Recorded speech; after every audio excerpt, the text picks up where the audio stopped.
पुरुष जनन तंत्र, नर जनन तंत्र, या हम इसे मेल रिप्रोडक्टिव सिस्टम भी कहते हैं, इसका हम अध्ययन करेंगे। इसमें जो आप चित्र के माध्यम से देख रहे हैं, तो ये स्ट्रक्चर इस प्रकार से होता है। जो देखिए, मूत्राशय, प्रोस्टेट ग्रंथि, शिश्न जो बाहरी भाग, मूत्र मार्ग, ये देख रहे हैं, वृषण और बाहर वृषण कोश जिसे कहते हैं, और शुक्रवाहिनी, और ये यहाँ पर देखिए मूत्र नलिका। इस प्रकार से इसका एक स्ट्रक्चर है, इसका हम अध्ययन करेंगे। पुरुष जनन तंत्र, male reproductive system, pelvic reason या श्रोणि क्षेत्र में पाया जाता है। इसके अंतर्गत एक जोड़ा जो है वृषण और सहायक नलिकाओं के साथ साथ एक जोड़ी ग्रंथियां तथा बाह्य जननेंद्रिय शामिल हैं। शरीर में वृषण दुर्गुहा से बाहर एक थैली में स्थित होता है, जो वृषण कोश वृषण के तापमान को शरीर के तापमान से लगभग 2 से 2.5 डिग्री सेंटीग्रेड कम करने में सहायक होता है। इसलिए वो जो वृषण कोश है वो शरीर से, सुक्रोटम जिसे कहते हैं, शरीर से बाहर होता है मनुष्य में तथा अन्य जंतुओं में भी, जो शुक्राणु जनन के लिए आवश्यक है।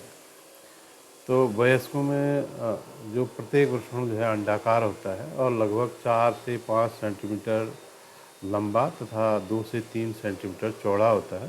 वृषण एक आवरण से ढका रहता है। प्रत्येक वृषण में लगभग 250 कक्ष होते हैं, जिनको वृषण पालिका कहते हैं। यहाँ पर आप देख सकते हैं, ये चित्र के माध्यम से वृषण जालिका यहाँ पर है और ये वृषण पालिका, ये वाला भाग है, ये वृषण पालिकाएं इसके अंतर्गत है। प्रत्येक वृषण पालिका के अंदर 1 से लेकर 3 अति कुंडली शुक्रजनक नलिकाएं होती हैं, जिसमें शुक्राणु पैदा किए जाते हैं।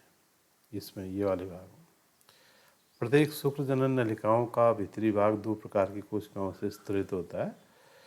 एक तो होते हैं नर जर्म कोशिकाएं कहते हैं, जो शुक्राणु जनन में सहायक होते हैं, और दूसरे होते हैं सटोली कोशिकाएं। इसमें यहाँ पर नर जो जर्म कोशिकाएं हैं, अर्धसूत्री विभाजन के फलस्वरूप शुक्राणु का निर्माण करते हैं। शुक्राणु के निर्माण में अर्धसूत्री विभाजन होता है, जबकि जो इसमें जो सटोली कोशिकाएं होती हैं वो जर्म कोशिकाओं को पोषण प्रदान करती हैं। ठीक है। शुक्र जनन नलिकाओं के बाहरी क्षेत्र को अंतरालीय अवकाश कहा जाता है, और इसमें छोटी छोटी रुधिर वाहिकाएँ और अंतराली कोशिकाएं या लीडिंग कोशिकाएं होती हैं। लीडिंग कोशिकाएं एंड्रोजन नामक हार्मोन, वृषण हार्मोन संश्लेषित या स्रावित करती हैं। यहाँ पर कुछ अन्य कोशिकाएं भी होती हैं जो प्रतिरक्षात्मक कार्य करते हैं। ये एक चित्र पुनः आप देख लीजिए। इसमें शुक्रवाहिनी, ये वाला भाग है, शुक्र को ले जाने का काम करता है। शुक्राशय यहाँ पर आप देख रहे हैं, मूत्राशय जिसमें मूत्र जमा होता है, और शुक्रवाहक और प्रोस्टेट ग्लैंड यहाँ पर आप देख रहे हैं, और इसको शिश्न या लिंग बोलते हैं, और मूत्र मार्ग जहाँ से मूत्र पास होता है, शिश्न मुंड अग्रच्छ, और ये है वृषण कोश बाहरी भाग, और अंदर जो है वृषण इसके होगा। और यहाँ पर देख रहे हैं आप कंद मूत्रपथ ग्रंथि कहते हैं इसको, और ये गुदा, और ये मलाशय, और ये स्खलनी वाहिनी यहाँ पर देख रहे हैं। ये इसका एक स्ट्रक्चर है। अब थोड़ा और आगे जाते हैं। पुरुष लिंग सहायक नलिकाओं के अंतर्गत वृषण जालिकाएं, रेटेटेस्टिस जिसे कहते हैं, शुक्रवाहिकाएं होती हैं। अधिवृषण शुक्रवाहक होते हैं। वृषण की शुक्र जनन नलिकाएं वृषण नलिकाओं के माध्यम से शुक्रवाहिकाओं में खुलती हैं। यह शुक्र वाहिका वृषण से चलकर अधिवेशन में खुलती हैं, जो प्रत्येक वृषण के वस्त्र स्तर पर स्थित होती हैं। ये कुछ चीज़ें हैं जो इससे रिलेटेड हैं।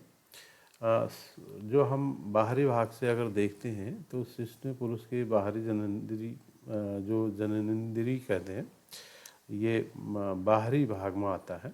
यह विशेष प्रकार के ऊतकों का बना होता है। इसमें जो है जो इरेक्शन के लिए इसमें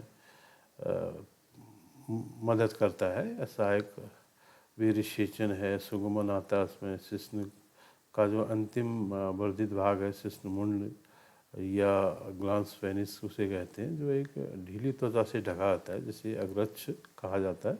ये बाहरी भाग में कुछ चीज़ें इस तरह से आती हैं। Thank you.